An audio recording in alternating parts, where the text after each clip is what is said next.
خب از کجا شروع کنم؟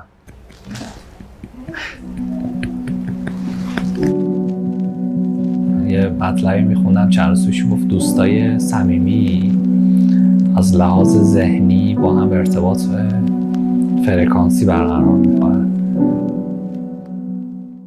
فکر کنم سال 95 بود که وارد قرنطینه شدم، مثل 4 سال گذشتهش که میرفتیم برای اجرای برنامه. روز فقط یه ذره فرق کرد.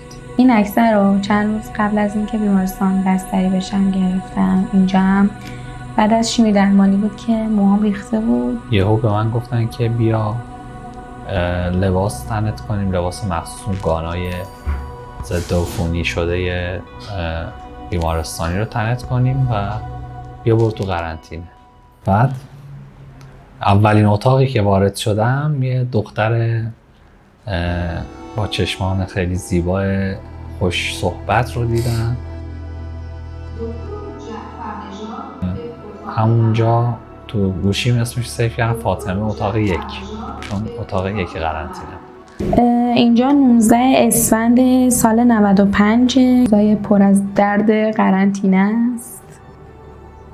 برادرش به من گفتش که فاطمه خیلی مثل این که موضوع بیماریش خاصه و خطرناک و پسر خاله فاطمه هم دور از جونش با همین بیماری بیمارستان طبی کودکان بستری شده و فوت کرد. هم موقع به داداشش گفتم که شما خواهرتون رو بیاری بیمارستان شریعتی بستری کنید. هم وارد اون اتاق شدم و فاطمه رو دیدم و داداششون حرف رو زد. پیش خودم گفتم عجب کاری کردم، چرا اصلا این ریسکو کردم؟ اگه خدایی نکرده چیزیش بشه من هیچ وقت خودم رو نمیبخشم. دیگه از اون روز هر تماسی که از بیمارستان با من گرفته میشد من تمام تن و بدنم میلرزید. توی قرنطینه به این فکر میکردم که زودتر خوب بشم، برگردم پیش دوستان. گذشت و فاطمه خب الحمدلله بهتر شد و بهتر شد و بهتر شد تا مرخص شد. ما دوران بعد از قرنطینه‌اش وقتی مجبور بود تهران بمونم، حالا سعی کردیم کنارشون باشیم. من بعد از 2.5 سال برگشتم شهر خودمون خوزستان. اینجا سید و آقای کلهر اومده بودن خونمون، برای تولد من بود اومده بودن پیشم، برام هدیه آورده بودن.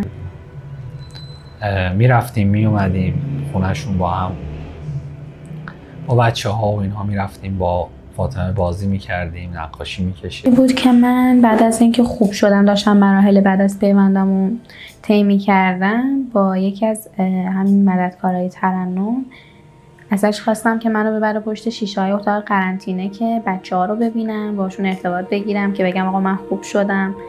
از اون موقع این کار خیلی دوست داشتم که برم بچه‌ها امید بدم. که قرنطینه شاید از نظر ما یه قاب بسته باشه که بچه‌ها توی اون فضان، شاید از نظر ما اینجوری باشه که آقا حوصله‌شون سر میره، فقط این مشکلشون باشه، ولی در واقع این نیست. دردایی که بچه‌ها میکشن با اون بدنهای ظریفی که دارن، شیمی درمانی‌های سنگینی که طی میکنن، داروهایی که مدام ساعت به ساعت به این بچه‌ها یا تزریق میشه یا که مصرف میکنن، این باعث میشه که روی روحیه‌شون خیلی تاثیر بذاره. یعنی یا اون داروها باعث میشد که روی روح این بچه‌ها هم، روی روح و ذهنشون هم تاثیر بذاره و این باعث میشد که بعدش به روانپزشک مراجعه کنن. شاید از طرف خانواده درک نمی‌شدن که آقا اینا جدا از این که دارن درد جسمی رو تحمل میکنن، از نظر روحی هم خیلی اذیت شدن. من از روزی که توی بیمارستان شریعتی بستری شدم، یعنی کلا من امید درون من خیلی زیاد بود و اینو واقعا نمیدونم چطوریه. اینجوری بودم که وقتی که از فضای قرنطینه بیرون بیام خوب بشم، به این فکر میکردم که مثل ترنم که میان پشت شیشه‌های قرنطینه به بچه‌ها امید میدن، کنارشونن و این باعث شده بود که من ازشون یاد بگیرم بعد از اینکه خوب شدم برم فضای قرنطینه به بچه‌های دیگه امید بدم، بگم آقا منم این دردو کشیدم، منم این روزا رو گذروندم، میدونم فضای خیلی سختیه، میدونم با چه دردی دارین دست و پنجه نرم میکنین، به چی فکر میکنین، قراره بعدش چی بشه. تو هر برنامه‌ای که فاطمه رو دعوت میکردیم و میومد، فاطمه چشم قشنگی بچه‌ها بود و برای من فاطمه اتاق 1. و همون نور باعث شد که من الان بعد از 10 سال بیام عضو مجموعه ترنم بشم. و امسال که سال دانشگاهشه، یعنی کنکورش رو داده و آماده اینه که توی خیریه دانشجویی بیاد و مشغول شه. بتونم دوباره بیشتر برم فضای قرنطینه. ازش خواهش کردیم که دیگه از این به بعد به عنوان یک همکار ما در خدمتش باشیم و بیاد پیش ما و تقریبا 1 ماهه که فاطمه به عنوان همکار کنار ما و خیلی شیرینه، یعنی یکی از شیرین ترین اتفاقاتیه که به نظرم از سال 91 تا 1404 برای ترنم افتاده. امیدوارم این اتفاقای شیرین همینطوری برای ما، خیریه ما و کشور ما بیفته.